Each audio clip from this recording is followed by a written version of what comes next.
नमस्कार मित्रों, आज मैं फिर उपस्थित हूँ SCRT विज्ञान वर्ग 7 का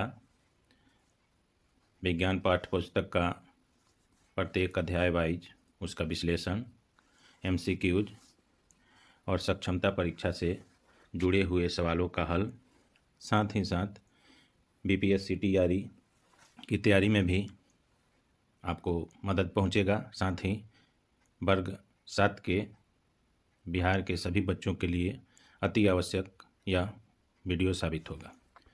तो अभी तक हमारे चैनल को देखते आए हैं तो मैं अनुरोध करता हूं कि जो सब्सक्राइब नहीं किए हुए हैं सब्सक्राइब कर लें, कमेंट करें और हमारे वीडियो को शेयर करें ताकि मैं इससे जुड़ी जानकारी और अच्छी सामग्री आपको प्रत्येक दिन लाकर आपके परीक्षा की तैयारी में सहयोगी बन सकूं।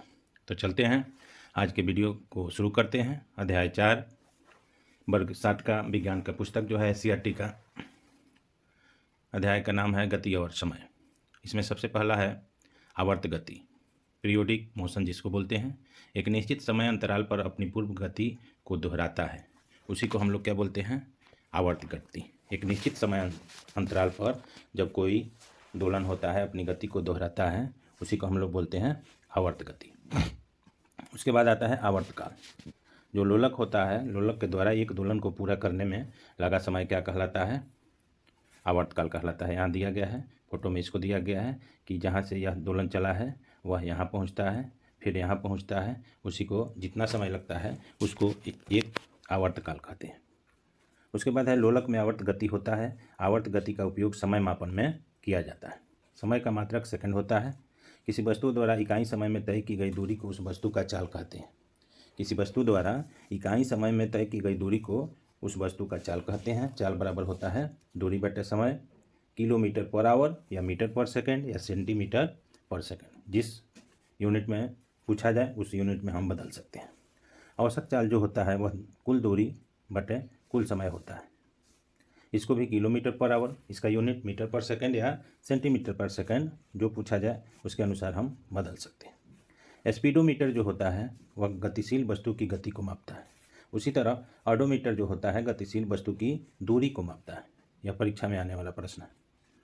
इसका प्रश्न देखते हैं। अभ्यास जो दिया हुआ है कि निम्नलिखित में से कौन सा सरल रेखीय गति का उदाहरण है।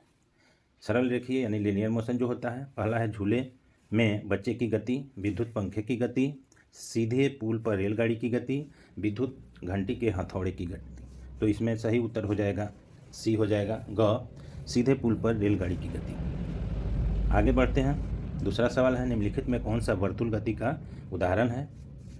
क है सीधी सड़क पर चलती मोटर गाड़ी की गति, दूसरा है लाल लोलक की गति, तीसरा है सूर्य के चारों ओर पृथ्वी की गति और उपरोक्त में कोई नहीं। तो यहाँ पूछ रहा है वर्तुल गति, यानी सूर्य के चारों ओर पृथ्वी की गति। वर्तुल गति बोलते हैं चारों ओर से चक्रीय या वक्र गति को वर्तुल गति बोलते हैं। तो इसमें हो जाएगा सूर्य के चारों ओर पृथ्वी की गति। उसके बाद आगे बढ़ते हैं। फिर से चाल का मूल मात्रक क्या है। तो चाल का मूल मात्रक जो होता है SI में होता है मीटर पर सेकंड। आगे प्रश्न देखते हैं। कोई बस 60 किलोमीटर प्रति घंटा की चाल से 45 मिनट चलती है बस द्वारा तय की गई दूरी। तो यह बस द्वारा तय की गई दूरी हो जाएगा 45 किलोमीटर। उसको फार्मूला पर जो चाल बराबर दूरी बट्टे समय होता है, तो दूरी यहाँ पूछ रहा है, तो दूरी बराबर हो जाएगा जो चाल होगा उसमें समय से गुना कर देंगे। यह मिनट में दिया हुआ है और यह किलोमीटर में दिया हुआ है, तो इसको मिनट पर सेकंड कर देंगे, तो यह आंसर आपका आ जाएगा 45 किलोमीटर पर आवर। आगे बढ़ते हैं। अध्याय 5 है कि पदार्थ में रासायनिक परिवर्तन। उसमें है नीला थोथा। कॉपर सल्फेट को बोलते हैं हम नीला थोथा। गंधकाम को बोलते हैं H2SO4 यानी सल्फ्यूरिक एसिड। खाने वाला सोडा जो होता है सोडियम बाइकार्बोनेट, उसको बोलते हैं NaHCO3 होता है। नींबू का रस में साइट्रिक अम्ल होता है। कार्बन डाइऑक्साइड की खोज 1630 ईस्वी में जॉन हेलमंट ने किया था। इसका परीक्षण चारकोल जलाकर किया जाता है। कार्बन डाइऑक्साइड गैस की उपस्थिति है कि नहीं। 1756 में जोसेफ ब्लैक ने कार्बन डाइऑक्साइड के गुणों का विस्तृत अध्ययन किया था। योगदान, चूने के जलीय विलयन में कार्बन डाइऑक्साइड गैस प्रवाहित करने पर चूने का जलीय विलयन दूधिया हो जाता है, जिससे पहचान होता है कि उसमें कार्बन डाइऑक्साइड गैस है। तो चूने का जल जो है वह दूधिया हो जाए तो समझेंगे कि कार्बन डाइऑक्साइड गैस उपस्थित है। जीवों में श्वसन की प्रक्रिया तथा सूक्ष्म जीवों द्वारा किण्वन की प्रक्रिया में कार्बन डाइऑक्साइड गैस बनती है। किण्वन की प्रक्रिया जो होती है फर्मेंटेशन, उसमें भी कार्बन डाइऑक्साइड यानी CO2 गैस बनता है। ऑक्सीजन की खोज जोसेफ प्रिस्टले ने किया था। जलती मोमबत्ती को जार से ढककर प्रयोग किया गया था। तो प्रिस्टले ने प्रयोग किया था तो वह देखा कि जलती हुई मोमबत्ती जो होती है वह क्या होता है, जार से ढकने पर बुझ जाता है। इसका मतलब कि ऑक्सीजन कम पड़ जाता है और बिना ऑक्सीजन के कोई भी वस्तु जल नहीं सकती है। जलने के लिए ऑक्सीजन जरूरी है। तो इस प्रकार जोसेफ प्रिस्टले ने ऑक्सीजन का खोज किया था। ऑक्सीजन की उपस्थिति में ही आग जलना संभव है। उसके बाद है अवक्षेप। जब दो विलयन मिलते हैं तो अभिक्रिया के बाद ठोस पदार्थ के रूप में नए पदार्थ बनते हैं जिसे अवक्षेप कहते हैं। यह प्रक्रिया अवक्षेपण कहलाती है। उसके बाद है रासायनिक परिवर्तन। वह परिवर्तन जिसमें एक या एक से अधिक नए पदार्थ बनते हैं। प्रत्येक नए जीवों की खोज रासायनिक परिवर्तन से हुआ है। जैसे औषधि का बनना, प्लास्टिक का बनना, लकड़ी का जलना, पटाखे का विस्फोट, यह सब रासायनिक परिवर्तन। यह रासायनिक परिवर्तन भौतिक परिवर्तन परीक्षा में पूछा जाता है। भौतिक परिवर्तन ऐसे परिवर्तन जिनमें परिवर्तन होने के बाद पुनः अपनी स्थिति में वापस आने का गुण रहता है, यानी पहला जो गुण है वह आ जाए तो उसको बोलते हैं भौतिक परिवर्तन, और पूर्व की अवस्था में जो न लौटे उसको बोलते हैं रासायनिक परिवर्तन। लोहे में जंग लगने के लिए ऑक्सीजन और जल दोनों की आवश्यकता होती है। लोहे को जंग से बचने के लिए लोहे पर जिंक की परत चढ़ाने की प्रक्रिया जसद लेपन गैल्वेनाइजेशन कहलाता है। यह मैट्रिक में भी पूछा जाने वाला प्रश्न है और तमाम तरह के प्रतियोगी परीक्षाओं में यह पूछा जाता है। स्टेनलेस स्टील में जंग नहीं लगती है। स्टेनलेस स्टील जो होता है वह लोहा, कार्बन, क्रोमियम, निकेल, मैग्नीज का मिश्रण होता है, बना हुआ होता है। समुद्र तट के निकट के लोहे में जल्दी जंग लगती है क्योंकि लवण युक्त जल से जंग लगने की प्रक्रिया बढ़ जाती है। समुद्री तट के नज़दीक जितने भी लौह पदार्थ हैं या लोहे से बनी चीज़ें हैं उनमें जंग लग जाती है क्योंकि उसमें नमक पाया जाता है और नमक के कारण उसमें जल्दी जंग लग जाता है। पोटेशियम परमैंगनेट को गर्म करने पर ऑक्सीजन गैस की प्राप्ति होती है। यहाँ दिया हुआ है पाठ्यपुस्तक में, पाठ्यपुस्तक से यह कॉपी किया हुआ है। पोटेशियम परमैंगनेट का सूत्र होता है KMnO4। उसको गर्म करने पर उसमें से ऑक्सीजन मुक्त होता है और अदर सब्सटेंस निकलता है। इसका अभ्यास प्रश्न देखेंगे। पहला है कि डैश गैस सुलगती हुई दियासलाई के जलने में मदद करती है। तो हम जानते हैं कि जलने के लिए क्या चाहिए, ऑक्सीजन चाहिए। दूसरा है डैश परिवर्तन में नए पदार्थ का निर्माण होता है। तो इसमें हो जाएगा रासायनिक परिवर्तन। रासायनिक परिवर्तन। खाने के सोडे का रासायनिक नाम होता है सोडियम बाइकार्बोनेट, इसमें हो जाएगा। जब कार्बन डाइऑक्साइड को चूने के पानी में प्रवाहित किया जाता है तो यह डैश के बनने के कारण दूधिया हो जाता है, या दूधिया हो जाता है। कैल्शियम कार्बोनेट के बनने के कारण यह दूधिया हो जाता है। इसमें क्या हो जाएगा, CaCO3। उसके बाद आता है कि इनमें से कौन रासायनिक परिवर्तन है और कौन भौतिक परिवर्तन है, इसको लिखना है। तो पहला हो जाएगा चौक को चौकपूर्ण चूर्ण में बदलना, यानी चौक जो है उसको चूर्ण में बदल दिया जाता है तो यह भौतिक परिवर्तन हो जाएगा। मोम का पिघलना भौतिक परिवर्तन हो जाएगा। भोजन का पाचन जो होगा वह रासायनिक होगा। प्रकाश संश्लेषण की क्रिया रासायनिक होगी। एल्युमिनियम के टुकड़े को पीटकर उसका पत्थर बनाना भौतिक परिवर्तन हो जाएगा। जल में शक्कर यानी चीनी को घोलना भौतिक परिवर्तन हो जाएगा। कोयले का जलना यह आपको कोयले का जलना रासायनिक परिवर्तन हो जाएगा। और रवाकरण द्वारा शुद्ध पदार्थ प्राप्त करना यह आपका भौतिक परिवर्तन हो जाएगा। आगे बढ़ते हैं अध्याय 6 में, पौधों में पोषण। तो पौधों में पोषण जो होता है वह प्रकाश संश्लेषण की क्रिया की सहायता से होता है। प्रकाश संश्लेषण की क्रिया के फलस्वरूप कार्बन डाइऑक्साइड जो गैस होता है जल के साथ प्रतिक्रिया करता है सूर्य की प्रकाश की उपस्थिति में, और पेड़ों की पत्तियों में जो क्लोरोफिल पाया जाता है उसके बदौलत कार्बोहाइड्रेट और ऑक्सीजन प्राप्त किया जाता है। कार्बोहाइड्रेट जो होता है वह पौधों के भोजन के रूप में कार्य करता है, जो कि यहाँ रिएक्शन के माध्यम से दिखाया गया है कि कार्बन डाइऑक्साइड जो है वह जल से प्रतिक्रिया करता है सूर्य के प्रकाश की उपस्थिति में, क्लोरोफिल की उपस्थिति में, और यह C6H12O6 कार्बोहाइड्रेट का निर्माण होता है। यही पौधे के भोजन के काम आता है और उससे ऑक्सीजन मुक्त होता है। प्रकाश संश्लेषण के लिए आवश्यक जो होता है वह कार्बन डाइऑक्साइड है। जल है, क्लोरोफिल है और सूरज का प्रकाश है। तो यह परीक्षा के दृष्टिकोण से महत्वपूर्ण है। इसमें से पूछ दिया जाता है कि प्रकाश संश्लेषण के लिए इनमें से कौन से तत्व आवश्यक नहीं है, और इसमें ऑक्सीजन दे दिया जाता है। तो उसमें आंसर में हो जाएगा ऑक्सीजन, नहीं तो आवश्यक जब पूछा जाएगा तो इसमें से कोई दिया रहेगा तो यह होगा। प्रकाश संश्लेषण के उत्पाद जो हैं वह कार्बोहाइड्रेट होता है और ऑक्सीजन होता है। कार्बोहाइड्रेट क्या है? कार्बोहाइड्रेट का उपयोग पौधे की कोशिका या तो तुरंत करता है या वह अघुलनशील मंड या स्टार्च के रूप में संग्रहित हो जाता है। कुछ कार्बोहाइड्रेट वसा और प्रोटीन के रूप में संश्लेषित होते हैं। ऑक्सीजन पत्तियों से रंध्रों के माध्यम से वायुमंडल में पहुंचता है। मनुष्य अपना भोजन हेतु पेड़ पौधे पर निर्भर रहता है। पौधे का हरा रंग पौधों में उपस्थित हरे वर्णन के कारण, जिसको क्लोरोफिल कहते हैं, उसी के कारण होता है। पौधे सूर्य की ऊर्जा का संग्रह क्लोरोफिल पत्ती की सहायता से करता है। क्लोरोफिल के केंद्र में मैग्नीशियम धातु पाई जाती है। यह प्रश्न पूछता है कि पौधों की पत्तियों में या क्लोरोफिल में कौन सी धातु पाया जाता है, तो इसमें हो जाएगा मैग्नीशियम। क्लोरोफिल प्रकाश में बैंगनी, लाल और नीला रंग को ग्रहण करता है। इसमें बैंगनी, लाल और नीला रंग क्लोरोफिल प्रकाश में ग्रहण किया जाता है। प्रकाश संश्लेषण की दर लाल रंग में सबसे ज़्यादा और बैंगनी रंग में सबसे कम होता है। प्रकाश संश्लेषण की क्रिया ऑक्सीकरण और अवकरण दोनों प्रकार की अभिक्रिया है। वायुमंडल में ऑक्सीजन का संतुलन प्रकाश संश्लेषण प्रक्रिया द्वारा ही बना रहता है। आगे देखते हैं। स्वपोषी वे जीव कहलाते हैं जो अपना भोजन स्वयं बनाए रखते हैं, जैसे पेड़ पौधे। परपोषी वैसे जीव को बोलते हैं जो अपना भोजन हेतु दूसरे पर निर्भर रहते हैं। इसमें मनुष्य आते हैं। अमरबेल के वृक्ष में न ही पत्ती होती है और न ही क्लोरोफिल। यह अपना भोजन दूसरे पर निर्भर रह के करता है।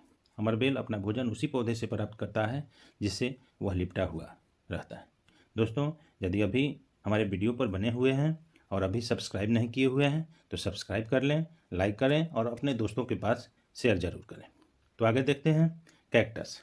कैक्टस को नागफनी भी कहते हैं। कैक्टस में प्रकाश संश्लेषण तने के माध्यम से होता है। कुछ पौधे की पत्तियां हरी ना होकर लाल, बैंगनी या भूरे रंग की होती है, तो इसमें भी क्लोरोफिल होता है, लेकिन वह दूसरे रंगों के कारण छिप जाते हैं। अतः रंगीन पत्तियों द्वारा भी प्रकाश संश्लेषण होता है। केवल पीले धब्बे वाले पत्तियों के पीले भाग में क्लोरोफिल नहीं होता है और वहाँ प्रकाश संश्लेषण नहीं होता है। पौधों में प्रोटीन के संश्लेषण में नाइट्रोजन का भी आवश्यकता होती है। प्रोटीन के संश्लेषण में नाइट्रोजन की आवश्यकता होती है, लेकिन पौधा नाइट्रोजन का प्रयोग सीधा करने में अक्षम होता है। यानी डायरेक्ट पौधे जो होते हैं नाइट्रोजन का प्रयोग नहीं कर सकते। मिट्टी में उपस्थित सूक्ष्म जीवाणु द्वारा गैसीय नाइट्रोजन को जब उपयोगी यौगिक में बदल लेते हैं, जिससे पौधे को नाइट्रोजन संबंधी आवश्यकता पूरी होती है। इसलिए किसान अपने खेतों में नाइट्रोजनी युक्त उर्वरक खाद डालते हैं, तब जाकर उस खाद से पौधे अपना नाइट्रोजन की पूर्ति करते हैं। घटपर्णी एक प्रकार का पिचर प्लांट है। यह एक कीटभक्षी पौधा होता है। यह जंतुओं का भक्षण करता है। इसमें घड़े जैसी रचना पाई जाती है, जिसमें पाचन रस होता है, जिससे यह कीटों का पाचन करता है। यानी यहाँ दिखाई दे रहा है, इसको घटपर्णी बोलते हैं। छोटा घड़ा के मुख जैसा होता है। कोई भी चिपचिपा पदार्थ इस पर होता है। छोटे छोटे जीव पड़ते हैं। इसका जो मुंह होता है बंद हो जाता है और उसका भोजन वह कर लेता है। अन्य कीटभक्षी पौधे जैसे विषण फ्लाई होता है, ट्रैप होता है, सैडी होता है। मृतोपजीवी वे जीव कहलाते हैं जो सड़े गले पौधों पर ही अपना भोजन ग्रहण करते हैं, जैसे मशरूम हुआ, कुकुरमुत्ता हुआ, गोबर छत्ता हुआ। कवक क्लोरोफिल उपस्थित नहीं रहता है। कवक नम और उष्ण स्थान पर पाया जाता है। कवक के कारण आचार, कपड़ा, चमड़े की वस्तु खराब हो जाती है। यहाँ दिखाया गया है मशरूम, गोबर छत्ता जिसको बोलते हैं या कुकुरमुत्ता भी बोलते हैं, यह कवक है। कवक जनित रोग भी होता है, जैसे स्किन डिजीज होता है, खुजली, दिनाय, सिहुला, आलू का झुलसा रोग, धान की पत्ती का चित्तदार होना, यह सब कवक जनित बीमारियाँ हैं। कवक का उपयोग भी होता है औषधि, डेयरी उत्पाद, जलेबी बनाने में, मशरूम खाने के काम में आता है। मशरूम भी कवक ही है जो खाने के काम में आता है। सहजीवी पौधे वे पौधे जो दो पौधे या जीवधारी साथ साथ रहते हैं, एक दूसरे को लाभ पहुंचाते हैं, उन्हें सहजीवी कहते हैं। यह संबंध सहजीवी संबंध कहलाता है। अंग्रेजी में इसको सिम्बायोसिस कहते हैं। यानी दोनों जीव को एक दूसरे से फायदा हो, वैसे संबंध को क्या बोलते हैं? सहजीवी। जैसे लाइकेन है, यह कवक और शैवाल के बीच होता है। क्लोरोफिल नहीं, सोपोसी नहीं, यहाँ दिया हुआ है क्लोरोफिल है और सोपोसी है, तो एक दूसरे से इसका भोजन होता है। तो इस प्रकार के जो संबंध होते हैं उसको सहजीवी कहते हैं। कवक शैवाल से भोजन प्राप्त करता है, शैवाल कवक से जल, पोषक तत्व, वासस्थान प्राप्त करता है। आगे बढ़ते हैं। राइजोबियम नामक जीवाणु दलदलीय पौधों की जड़ों में पाया जाता है। यह वायुमंडल से नाइट्रोजन ग्रहण कर पौधे के अनुकूलन बनाते हैं, बदले में पौधे इन्हें आवास और पोषण उपलब्ध कराते हैं। राइजोबियम बैक्टीरिया जो है यह दलदलीय स्थानों पर, दलीय पौधों में जो दलहन होता है उनकी जड़ों में यह पाया जाता है। इससे भी नाइट्रोजन स्थिरीकरण होता है। जगदीश चंद्र बसु क्रेस्कोग्राफ का आविष्कार किए थे। उन्होंने सबसे पहले पौधों की वृद्धि को मापा था। वायरलेस संचार की खोज उन्होंने की थी, लेकिन उस समय इतना हमारा इंडिया का टेक्नोलॉजी आगे नहीं था, यह समाचार वह विदेशों में नहीं पहुंच पाया, जिसके कारण दूसरे का यह नाम हो गया और यह उपलब्धि दूसरे को प्राप्त हो गई। आइए कुछ इसका प्रश्न देखते हैं, सही उत्तर पर टिक लगाएं। हरे पौधे जो अपना भोजन स्वयं बनाते हैं वे कहलाते हैं स्वपोषी। अमरबेल उदाहरण है विषमपोषी का। पौधों का रसोई घर है, रसोई घर पत्ती जिसमें भोजन बनता है। कीटभक्षी पौधा घटपर्णी होता है, यहाँ तीसरा होगा। नेक्स्ट है सही और गलत का निशान लगाना है। जब प्रकाश संश्लेषण में सौर ऊर्जा का रासायनिक ऊर्जा में रूपांतरित होता है, सही है। जब कार्बन डाइऑक्साइड के ग्रहण करने में मदद करते हैं, नहीं, यह गलत हो जाएगा। जड़ जो होता है कार्बन डाइऑक्साइड के ग्रहण करने में मदद नहीं होता है, जड़ द्वारा जलों का अवशोषण होता है। तीसरा है कार्बोहाइड्रेट और ऑक्सीजन प्रकाश संश्लेषण के उत्पाद है, सही है। सभी जीव अपने पोषण के लिए हरे पौधों पर निर्भर रहते हैं, सही है। उसके बाद है कॉलम ए और कॉलम बी को मिलान कराना है, तो आइए इसको देखते हैं। नाइट्रोजन जो होता है वह जीवाणु स्थिरीकरण करता है। दूसरा है रंध्र यानी छिद्र जो होता है पत्तियों में होता है। क्लोरोफिल जो है वो आपको कार्बन डाइऑक्साइड का ज़रूरत पड़ता है भोजन बनाने के लिए। मशरूम जो है मृतजीवी है और जंतु जो होते हैं विषमपोषी होते हैं, तो इस प्रकार इसका मिलान हो जाएगा। उसके बाद है पत्तियों में पाए जाने वाला हरा वर्णक पर्णिम क्लोरोफिल कहलाता है। जो अपने भोजन के लिए, पोषण के लिए दूसरे पौधों पर निर्भर रहते हैं उसको विषमपोषी कहते हैं। ऐसा संबंध जिनमें दो जीव आपस में एक दूसरे से सहयोग करते हैं सहजीवी संबंध कहलाता है। उसके बाद और भी इसका प्रश्न है, आगे चलते हैं। अध्याय 7 हवा, आंधी, तूफान। इसके अंतर्गत हम देखते हैं वायु हमारे चारों ओर है। हवा गतिशील वायु हवा कहलाती है, यानी वह हवा जिसमें गति हो वह क्या कहलाती है? वायु कहलाती है। वायु दाब डालती है। वायु के भार के कारण पृथ्वी पर जो दबाव पड़ता है उसे वायु दाब कहते हैं। वायु दाब किसे कहते हैं? वायु के भार के कारण पृथ्वी पर जो दबाव पड़ता है उसे वायु दाब कहते हैं। वायु दाब डालती है और वैसी हवा जिसमें गति आ जाती है उसे हम वायु कहते हैं। आगे देखते हैं, वायु दाब डालती है से संबंधित गतिविधि का अनुभव कैसे करेंगे? पेड़ की पत्तियों का हिलना देखेंगे, इसका मतलब कि हवा तो है लेकिन उसमें गति आ गई है जिसके कारण पेड़ की पत्तियां हिल रहा है। उसके बाद है पत्ती द्वारा रंग पेय पदार्थ, कागज उड़ना, गर्म पानी की बोतल को ठंडा होने पर पिचकना, यह वायु दाब के कारण होता है। वायु गर्म होने पर फैलती है, ठंडा होने पर सिकुड़ती है।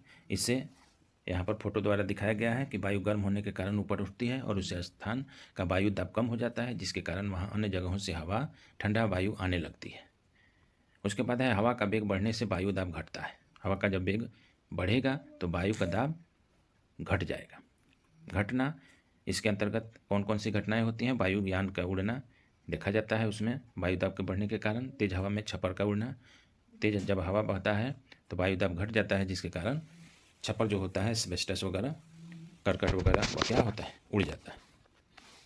आंधी, काफ़ी तेज चलने वाली हवा आंधी कहलाती है। यह भी हवा का ही प्रकार है, लेकिन क्या है, यह उसमें काफ़ी स्पीड आ जाता है तो वह आंधी कहलाती है। चक्रवात क्या है? गर्म हवा ऊपर उठने के साथ वायु दाब कम हो जाता है, जिसके कारण वहाँ की खाली जगह पर प्रबल हवा आने लगती है। प्रबल हवा आने से पुनः वायुदाब हो जाता है तथा अधिक तेज हवा चलने लगती है। इस तरह एक चक्रवात बनने लगता है जिसकी पुनरावृत्ति अनेक बार होती है और चक्रवात उत्पन्न होता है। चक्रवात जब स्थल की ओर बनता है तो तटीय क्षेत्रों में आंधी के साथ बारिश भी होती है। चक्रवात को उत्तरी अमेरिका में हरिकेन एवं पूर्व एशिया में टाइफून कहते हैं। यह VVI है, यह प्रश्न पूछता है हरिकेन और टाइफून के बारे में। इसको देख लेंगे और याद रखेंगे। इसके अभ्यास को देखते हैं। पवन दिशा सूचक का उपयोग किया जाता है, पवन की दिशा मापने के लिए किया जाता है। उसके बाद है आंधी आने पर बाहर घूमना चाहिए, किसी पेड़ के नीचे बैठना चाहिए, छत पर चढ़ना चाहिए, किसी घर के अंदर छुपना चाहिए। तो यही होगा, किसी घर के अंदर छुप कर रहना चाहिए। पवन वेग मापी जाती है तो यह पवन वेग मापक से पवन वेग मापी जाती है। उसके बाद अध्याय 8 आता है। अध्याय 8 जलवायु और अनुकूलन। जलवायु किसी इलाके का किसी एक तरह का औसत मौसम अगर लंबे समय से बना रहता है तो उसे उस इलाके का जलवायु कहा जाता है। यानी किसी इलाके का किसी एक तरह का औसत मौसम अगर लंबे समय से बना रहता है तो उसे उस इलाके का जलवायु कहा जाता है। ठीक है। भारत का जलवायु उष्णकटिबंधीय है। यहाँ की जलवायु गर्म और नम दोनों है, इसलिए इसको बोलते हैं उष्णकटिबंधीय। ऋतुएं 4 प्रकार की पाई जाती है। शीत ऋतु जो जनवरी फरवरी में होता है, जो अभी चल रहा है। ग्रीष्म ऋतु मार्च से मई तक। वर्षा ऋतु जनवरी सितंबर दक्षिण पश्चिमी मानसून में। और मौसम के पश्चात जो होता है अक्टूबर और दिसंबर में। तो यह 4 प्रकार की ऋतुएं होती है। ग्रीष्म ऋतु, शीत ऋतु, वर्षा ऋतु, मौसम पश्चात ऋतु। भारत की जलवायु पर 2 प्रकार की मानसून का प्रभाव पड़ता है। उत्तरी पूर्वी मानसून, शीत मानसून जिसको बोलते हैं, वह अक्टूबर से मार्च तक आता है। दक्षिणी पश्चिमी मानसून मार्च से सितंबर तक आता है। यहाँ नक्शा में दिया गया है। दक्षिण पश्चिम मानसून सबसे पहले केरल राज्य से टकराती है। ऊँट को मरुस्थल का जहाज कहते हैं, यह भी परीक्षा में पूछता है। ध्रुवीय भालू या ध्रुवीय भालू जो होता है यह उत्तरी ध्रुव और दक्षिणी ध्रुव के निकट वाले क्षेत्र में मिलता है, जैसे कनाडा, ग्रीनलैंड, स्वीडन, फिनलैंड। इसके शरीर पर बालों की मोटी परत होती है। इसकी त्वचा के नीचे वसा की एक परत होती है। इसमें सूंघने की शक्ति तेज होती है। इसका यह कैरेक्टर है। ध्रुवीय प्रदेशों में तापमान 37 डिग्री रहता है। ध्रुवीय प्रदेशों में 6 माह रात और यह 6 माह दिन होता है। इसके नाखून मुड़े हुए, लंबे और पैने होते हैं, यानी नुकीला होता है, जो बर्फ में चलने में सहायक होता है। यहाँ दिया हुआ है पोलर बियर का फोटो। ध्रुवीय क्षेत्रों में पाए जाने वाला जीव कस्तूरी मृग, पेंगुइन, ध्रुवीय भालू होता है। पेंगुइन यह ध्रुवीय क्षेत्र में पाए जाने वाले पक्षी है। मोटी चमड़ी होती है, यह तैर भी सकता है। साइबेरियन क्रेन साइबेरिया से प्रवास हेतु भारत के राजस्थान एवं हरियाणा के सुल्तानपुर में सर्दियों के मौसम में आता है। हनुमाना बंदर भारतीय बंदरों में सबसे अधिक इसी की प्रजाति पाई जाती है। यह वर्षा वन में रह सकता है। यह कन्याकुमारी से हिमालय के फुटहिल्स तक और राजस्थान में पाया जाता है। यह टोलियों में रहता है, यानी झुंड में रहता है। उष्णकटिबंधीय जीव और भी हैं, एशियाई हाथी, हनुमान लंगूर। उसके बाद है इनमें से कौन मौसम के घटक नहीं है? तो पवन है, तापमान है, आर्द्रता है। यह मौसम से संबंधित है, इसमें पहाड़ नहीं होगा। उसके बाद आता है उष्णकटिबंधीय क्षेत्र में पाए जाने वाले जंतु जो होते हैं वे ध्रुवीय भालू, यह भी पाया जाता है, पेंगुइन पाया जाता है। उष्णकटिबंधीय क्षेत्र में पाए जाने वाला जंतु है, तो इसमें जो हो जाएगा यह नहीं है, तो यह डी इसमें ऑप्शन छूटा हुआ है, जोड़ा गया है, यह हो जाएगा। ध्रुवीय क्षेत्र में पाए जाने वाले जंतु हैं, तो इसमें दिया हुआ है टकुन पक्षी, हाथी, लायन हेड, कस्तूरी मृग, तो इसमें कस्तूरी मृग हो जाएगा। वैसे जंतु जिनके शरीर पर बालों या फर की 2 मोटी परतें होती हैं वे पाए जाते हैं, वे ध्रुवीय क्षेत्र में पाए जाते हैं। रिक्त स्थानों की पूर्ति करो में है दीर्घ अवधि के मौसम का औसत जलवायु कहलाता है। वर्ष भर सूर्योदय और सूर्यास्त के समय में परिवर्तन होता रहता है। तापमान, आर्द्रता आदि मौसम के घटक हैं। अध्याय 9 देखेंगे, गंदे जल का निपटारा। अपशिष्ट जल, झाग से भरपूर तेल मिश्रित काले भूरे रंग का जल जो कई स्थानों से नालियों में जाता है, यह अपशिष्ट जल कहलाता है। इसमें घुले हुए और निलंबित कण होते हैं। वाहित मल एक जटिल मिश्रण होता है जिसमें निलंबित कण, ठोस कार्बनिक और अकार्बनिक अशुद्धियाँ, पोषक तत्व, मृतजीवी, रोग वाहक जीवाणु, अन्य सूक्ष्म जीव होते हैं। वाहित जल जो होता है उसमें यह सभी पाए जाते हैं। कार्बनिक अशुद्धियाँ मानव मल मूत्र, जैविक अपशिष्ट पदार्थ, तेल और सब्जियों का कचरा, यह सब कार्बनिक अशुद्धियाँ होती है। ऑर्गेनिक जिसको कचरा बोलते हैं। अकार्बनिक अशुद्धियाँ जो होती है इनऑर्गेनिक, नाइट्रेट, फॉस्फेट, धातु इत्यादि, जीवाणु, हैजा, टाइफाइड आदि रोग उत्पन्न करने वाले होते हैं। अन्य सूक्ष्मजीव जो होते हैं वह पेचिश आदि रोग उत्पन्न करने वाले होते हैं। उसके बाद है 22 मार्च विश्व जल दिवस। विश्व जल दिवस 22 मार्च को मनाया जाता है। संयुक्त राष्ट्र संघ ने 2005 में 2005 से लेकर 15 तक की अवधि को जीवन के लिए जल का अंतर्राष्ट्रीय दशक के रूप में घोषित किया है। कब से कब तक? 2005 से लेकर 15 तक, यानी 10 वर्षों तक यह मनाया जाएगा अंतर्राष्ट्रीय दशक। जल जीवन हरियाली दिवस इसी के आधार पर बिहार सरकार चलाती है। उसको दिखाया गया है इस टेबल के माध्यम से कि पेचिस है, डिसेंट्री इसको बोलते हैं। ये लक्षण क्या होता है? पेट में मरोड़ के साथ दस्त बार बार होता है। दूषित जल का सेवन करने के कारण होता है। रोकथाम कैसे किया जा सकता है? तो पीने के लिए हमेशा स्वच्छ पानी का सेवन करके किया जा सकता है। दूसरा है स्कैबी जिसको बोलते हैं खुजली, बदन खुजलाता है। इसका कारण है दूषित जल से नहाना, गंदे कपड़े का उपयोग करना, नहाने हेतु स्वच्छ जल का व्यवहार तथा साफ कपड़ा का उपयोग करके इससे बचा जा सकता है। हैजा जो है ज़्यादा और लगातार कै दस्त होना हैजा का लक्षण है। दूषित जल एवं भोजन का व्यवहार, दूषित हाथों से भोजन करना के कारण फैलता है। इसे बचने के लिए स्वच्छ जल, स्वच्छ खाना पीने का उपयोग करेंगे और हाथों की सफाई अच्छी तरह से करेंगे।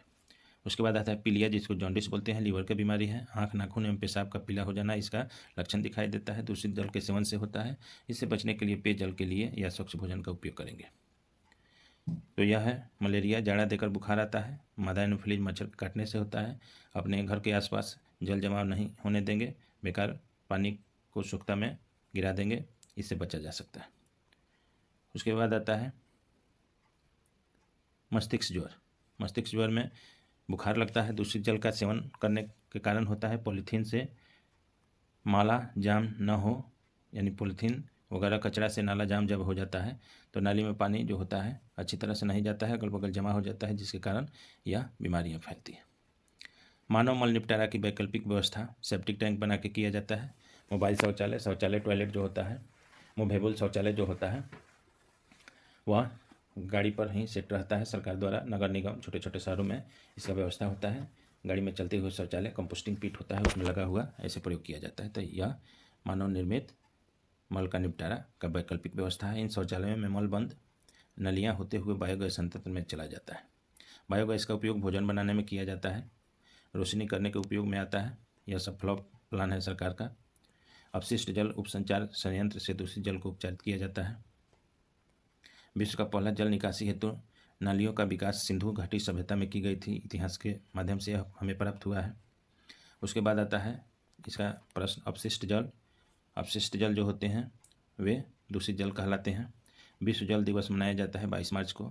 दूषित जल से होने वाली बीमारी है नहीं है, इसमें है नहीं है तो कैंसर नहीं है। बाकी दूषित जल से बीमारी पेचिश भी होता है, पीलिया भी होता है, खुजली भी होता है। पीलिया रंग का मुख्य कारण क्या है? पीलिया रंग का मुख्य कारण है दूषित जल का व्यवहार करने से होता है। चापाकल या कुएं के पास जल जमाव से पेयजल क्या होता है? दूषित हो जाता है। उसके बाद है रिक्त स्थानों की पूर्ति। हैजा एक जल जनित रोग है, जल के कारण फैलता है। बायोगैस का उपयोग ऊर्जा के स्रोत के रूप में किया जाता है। वाहित मल घर, स्कूल, होटल, अस्पताल आदि से उपयोग के बाद होने वाला अपशिष्ट जल कहलाता है। उसके बाद वाहित मल एक जटिल मिश्रण है जिसमें निलंबित ठोस, मृतजीवी और रोगवाहक जीवाणु, कार्बनिक रोग या अशुद्धियाँ पाई जाती है। 5 साल से कम उम्र के बच्चों की मौत का सबसे बड़ा कारण जो होता है वह जल जनित रोग होता है। उसके बाद है सही गलत का निशान लगाना है। संयुक्त राष्ट्र संघ ने 2005 से 15 की अवधि को जीवन के लिए जल पर कार्य के लिए अंतर्राष्ट्रीय दशक के रूप में घोषित किया है। यह सही है। अभी देखे हैं ऊपर, हैजा और टाइफाइड वायरस के कारण होने वाला है, गलत है। जल जनित रोगों का प्रमुख कारण दूषित जल है, सही है। बायोगैस मानव मल निपटारा की वैकल्पिक व्यवस्था है, यह सही है। कचरा प्रबंधन हेतु प्रत्येक व्यक्ति को एक जागरूक नागरिक की भूमिका निभानी चाहिए, यह सही है।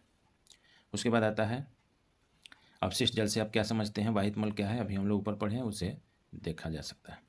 अध्याय 10 में है कि विद्युत धारा और इसके प्रभाव, यहाँ दिया गया है विद्युत धारा, विद्युत सेल जो है पॉजिटिव टर्मिनल, नेगेटिव टर्मिनल दिया हुआ है, बल्ब जो है बल्ब उसका संकेत दिया है, स्विच ऑन स्थिति में ऐसे, ऑफ स्थिति इसका निशान यह है, स्विच ऑफ स्थिति में ऐसे दिखाया गया है, इसका निशान ऐसे है। बैटरी जब सेल को एक क्रम में जोड़ दिया जाता है वहीं बैटरी कहलाता है। बैटरी को प्रयोग में या किताब में बुक में ऐसे दिखाया जाता है।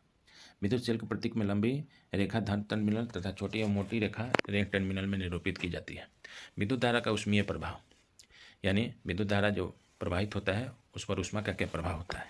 किसी चालक पदार्थ में जब विद्युत धारा प्रवाहित की जाती है तो वह गर्म हो जाती है, उसे विद्युत धारा का ऊष्मीय प्रभाव कहते हैं।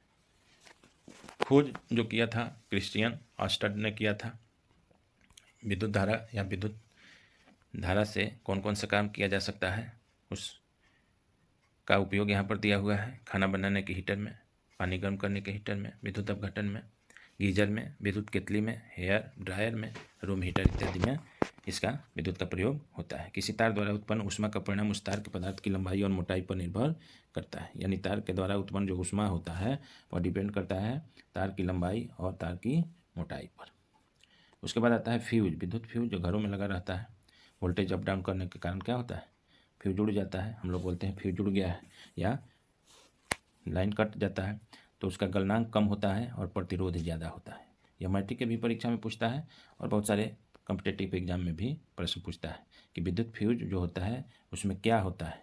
तो इसमें क्या हो जाएगा, उसका गलनांक कम होता है और प्रतिरोध ज़्यादा होता है।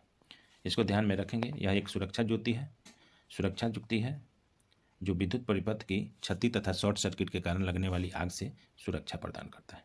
आजकल फ्यूज की तार की जगह एमसीबी का प्रयोग किया जाता है। ऐसा घरों में लगाया जाता है जिससे स्विच का काम ना हो, ज़्यादा धारा प्रवाहित हो तो वह एमसीबी जो होता है नीचे गिर जाता है।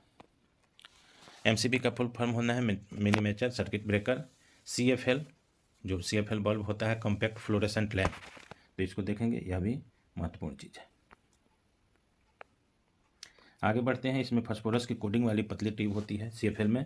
यह ऊष्मा कम उत्सर्जित करता है, यानी इससे गर्मी कम महसूस होती है। 100 वाट का बल्ब लगाते हैं, रूम में जला देंगे, कुछ देर के बाद गर्मी होने लगेगी, लेकिन सीएफएल में जो होता है ऊष्मा कम उत्सर्जित होता है। विद्युत धारा का चुंबकीय प्रभाव, जब किसी चालक से विद्युत धारा प्रवाहित की जाती है तब चालक के चारों ओर चुंबकीय क्षेत्र उत्पन्न होता है। इस विद्युत धारा का चुंबकीय प्रभाव कहलाता है। क्रिस्टियन ऑस्टन इसका भी खोज किया था। इसका उपयोग विद्युत घंटी, विद्युत मोटर या टेलीफोन में किया जाता है। अभ्यास का प्रश्न इसमें है, विद्युत धारा के इन्हें दो प्रभावों का उपयोग बताइए। तो ऊष्मीय प्रभाव और चुंबकीय प्रभाव होता है। आगे रिक्त स्थानों की पूर्ति में विद्युत धारा के ऊष्मीय प्रभाव पर आधारित सुरक्षा जुक्ति को फ्यूज कहते हैं। दो या दो से अधिक सेलों के संयोजन को बैटरी कहते हैं। विद्युत सेल के प्रतीक में लंबी रेखा उसके धन टर्मिनल को निरूपित करती है। जब किसी विद्युत हीटर के स्विच को ऑन किया जाता है तो उसकी एलिमेंट तप्त होकर लाल हो जाती है, या फिलामेंट जो होता है वह लाल हो जाता है। बल्ब का तंतु जो फिलामेंट होता है तप्त होकर प्रकाश देता है। उसके बाद आता है सत्य असत्य। जब किसी फ्यूज से निश्चित सीमा से अधिक विद्युत धारा प्रवाहित होती है तो वह पिघलकर टूट जाता है, सत्य है। विद्युत चुंबक चुंबकीय पदार्थ को आकर्षित करते हैं, सत्य है। सुई चुंबक विद्युत प्रवाहित धारा के निकट लाने पर विक्षेपित नहीं होती है, असत्य है। सीएफएल में अपेक्षाकृत कम विद्युत ऊर्जा खपत होती है, यह सत्य है। इसलिए हम लोग सीएफएल के घरों में ज़्यादा इस्तेमाल करते हैं। तो दोस्तों आज इतना ही, फिर कल विज्ञान एससीईआरटी वर्ग 7 का बाकी जो रेस्ट पार्ट है उसको कोशिश करेंगे एक वीडियो में समाप्त करने के लिए। आज पार्ट 2 को यहीं पर समाप्त करते हैं। अच्छा लगे तो हमारे वीडियो को जो अभी तक सब्सक्राइब नहीं किए हुए हैं सब्सक्राइब करें।